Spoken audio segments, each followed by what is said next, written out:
एक बार क्या हुआ, एक बार ब्रज की एक गोपी जो वृंदावन से मथुरा हर रोज दधी बेचने के लिए जाती है, और जब वो दधी बेचने के लिए जाती तो नाव के द्वारा जाती थी। 2 रुपए इधर से 2 रुपए उधर से। एक दिन वो गोपी उधर से आई है तो उसने देखा मथुरा में एक जगह श्रीमद् भागवत कथा चल रही है, तो वही बैठ जाती है। उसने विचार किया कि आज थोड़ा समय है, क्यों ना भागवत सुन ली जाए, तो कथा सुनने लगी। तो जो कथा कह रहे थे व्यास जी महाराज, उन्होंने एक बात कही। उन्होंने कहा अगर प्रभु को प्रेम से बुलाया जाए तो दौड़े दौड़े आते हैं, और अगर प्रेम से उनसे अरदास की जाए तो भविष्य भी पार कर देते हैं। राधा कृष्ण नाम में वो सामर्थ्य है, वो ताकत है जो भविष्य पार कर देते हैं। उस ग्वालिनी ने इतने शब्दों को सुना, और जैसे इतने शब्दों को सुनती है, वहां से जब वापस आई तो उसने विचार किया कि जब भगवान भवसागर से पार करते हैं राधा नाम लेने से, तो ये तो यमुना जी हैं, उसका स्वभाव बड़ा भोला था, बड़ी सीधी थी।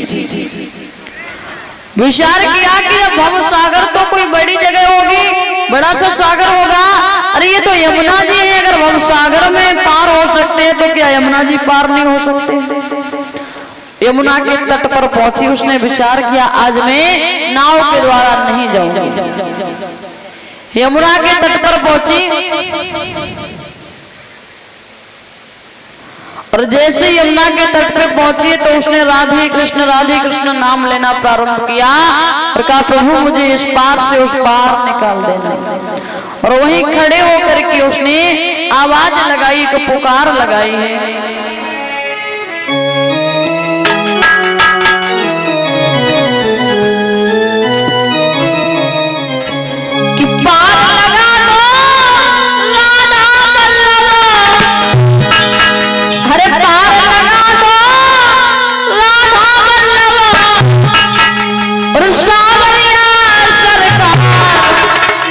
मन ही मन में कहती कि मनवा बोलो राधे श्याम, ओ मनवा बोलो राधे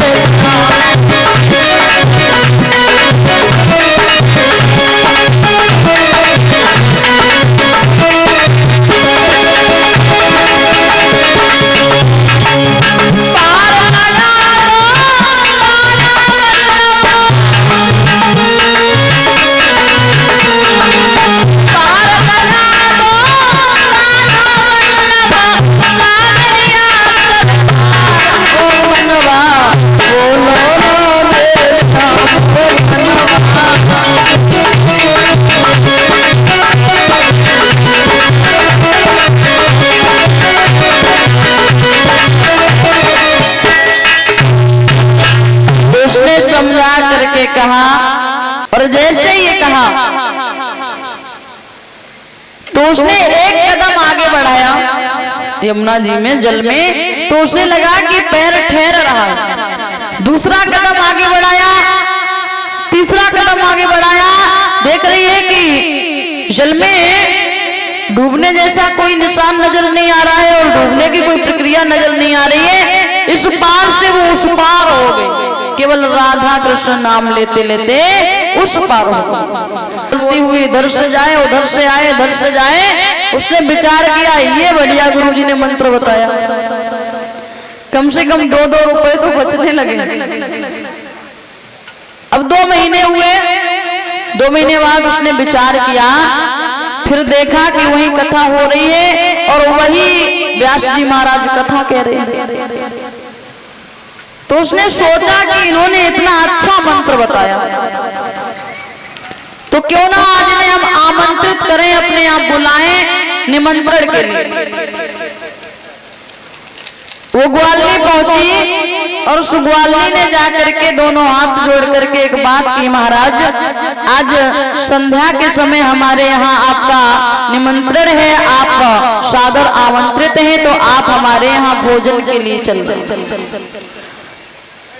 व्यास जी महाराज बोले तो फिर हमें तो तुम्हारा घर नहीं मालूम है। बोले महाराज मैं तब तक यहीं बैठी हूँ जब तक आप कथा कह रहे हो, और जब कथा आप विश्राम करना तो मेरे साथ में ही चलना। बोले ठीक है। कथा विश्राम हुई, व्यास जी महाराज उनके साथ में चले। अब वो गोपी रोज का उसका आना जाना था, पहुंच गई यमुना के तट पर। अब व्यास जी विचार कर रहे हैं, सोच रहे हैं कि भला इसने कोई नाव की व्यवस्था नहीं की, जाएंगे तो जाएं कैसे उस पार। फिर सोचा हो सकता है कोई छोटी मोटी नाव मंगवाने वाली, लेकिन उसने देखा कि कोई भी नाव नहीं है। और उसने कहा चलेंगे कैसे? ग्वाली ने कहा जैसे हम चलेंगे वैसे ही आप भी चलेंगे। अब ग्वाली ने एक कदम आगे रखा जल में, तो उसका तो रोज का आना जाना था। राधे कृष्ण कहती है एक कदम रखा। अब उसने देखा कि ग्वाली चल रही है। अब पंडित जी बड़े परेशान। ग्वाली कदम रखती है, ठीक ठाक है, सही है, जल पे उसका पैर ठहरा है। अब उसने कहा गुरुजी आओ। अब गुरुजी ने विचार किया, हमें लग रहा है ये कोई चुड़ैल है, कोई भूतनी है। अरे भला मैं जाऊं तो जाऊं कैसे, मर जाऊंगा कैसे, उस पार जाऊंगा। और वो एक ही बात कहती है गुरुजी चलो कि पार लगा दो राधा वल्लभा, अरे मनमोहना घनश्याम। और गुरुजी से कहा कि गुरुजी मरने की चिंता छोड़ो।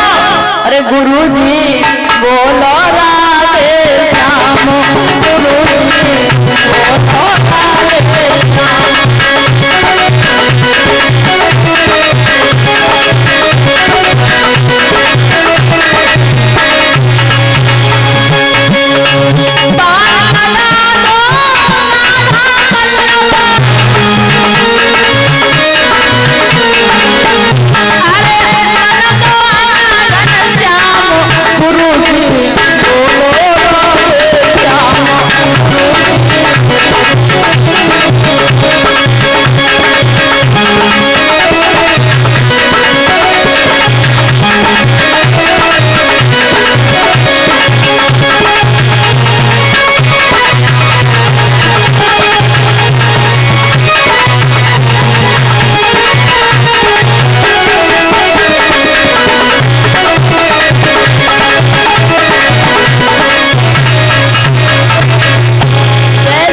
भूतनी के चक्कर में पड़ गए, आज तो मर जाओ।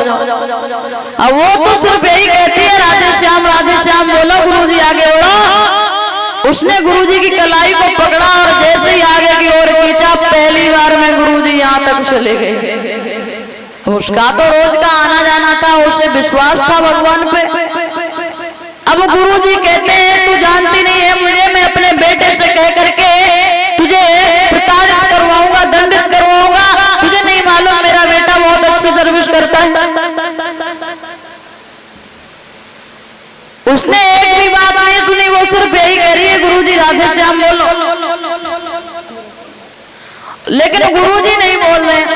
अब जब गुरुजी ने समझ लिया कि अब मेरा बचना बड़ा मुश्किल है, और जब अपने प्राणों पे आती है ना तब भगवान याद आते हैं। जब जान लिया कि अब बचना मुश्किल है, तब भी गुरुजी ने क्या कहा समझा करके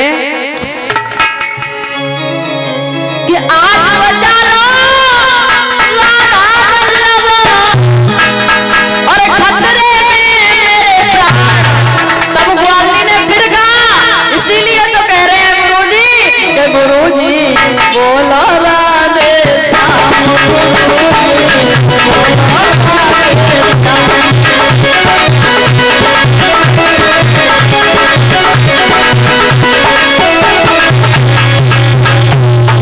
श्याम।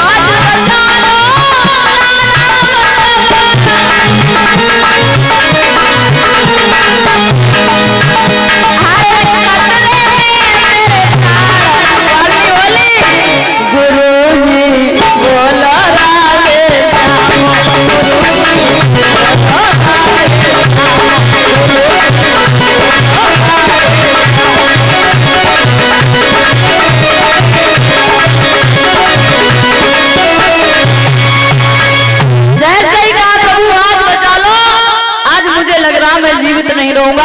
तो ग्वालिनी कहती है कब से कह रहे राधे राधे बोलो, राधे श्याम बोलो। अब गुरुजी ने राधे श्याम राधे श्याम राधे श्याम राधे श्याम बोलना शुरू किया, और जैसे ही राधे कृष्ण बोलना प्रारंभ किया, देखा गुरुजी ने कि पैर जल पर ठहर रहे हैं, और उस ग्वालिनी की तरह गुरुजी भी उस पार निकल जाते हैं।